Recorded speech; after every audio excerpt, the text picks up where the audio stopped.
কখন বাড়িলতি রাজকচু চাষ করলে ৩৫ দিনেই ফলন পাওয়া যায়? অরিজিনাল বাড়িলতি রাজকচুর বীজ, ফুল বা চারা।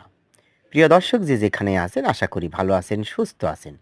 আপনাদের সুস্থতা কামনা করে আমি মোহাম্মদ আসাদ আলী হাজির হয়েছি বাড়িলতি রাজকচু চাষ পদ্ধতি নিয়ে কিছু সংক্ষেপে তথ্য তুলে ধরার জন্য। আপনারা দেখতে পাচ্ছেন আমার হাতে অত্যন্ত মানসম্মত সুস্থ সবল সবুজ মানের চারা। প্রিয় দর্শক আসুন কথা না বাড়িয়ে আমরা চারা রোপণের পদ্ধতি দেখাই।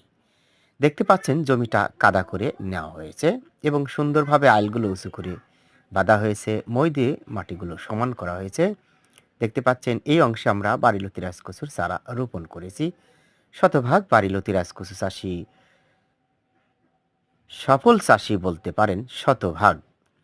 তো আসুন আপনারা দেখতে পাচ্ছেন আমরা একটি সুতা বেঁধে নিয়েছি এবং প্রত্যেকটা সুতার ১ ফিট পর পর একটি করে গিট অথবা চিহ্ন বেঁধে নেওয়া হয়েছে। দেখতে পাচ্ছেন আপনারা। প্রিয় দর্শক, চারা থেকে চারার দূরত্ব ১ ফিট এবং সারি থেকে সারির দূরত্ব ২ ফিট। এই নিয়মে প্রতি শতকে চারা রোপণ করতে হয় ১৫০ পিস।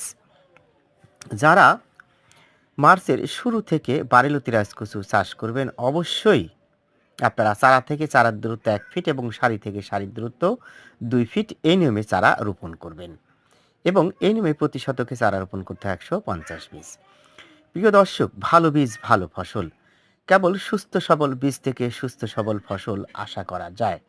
তাই যারা বাড়িলতি রাজকচু চাষ করবেন বলে ভাবছেন, ভিডিও স্ক্রিনে ফোন নাম্বার দেখছেন। অরিজিনাল বীজ, ফুল, পোয়া বা চারার জন্য আমাদের সাথে যোগাযোগ করে চারা সংগ্রহ করতে পারেন। চাইলে সরে জমিনে এসেও চারা সংগ্রহ করতে পারেন। আমাদের কাছে এখন যে মানের চারা রয়েছে মাত্র ৪৫ দিনেই বা ৩৫ দিনেই ফলন পাবেন।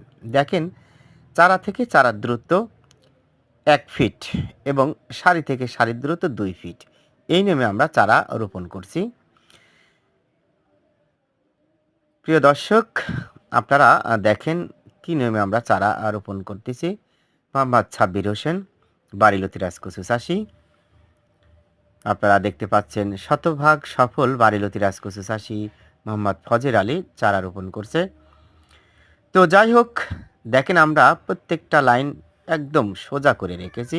ভালো থাকুন, সুস্থ থাকুন। ভিডিওটি ভালো লাগলে চ্যানেলটি সাবস্ক্রাইব করুন। আল্লাহ হাফেজ।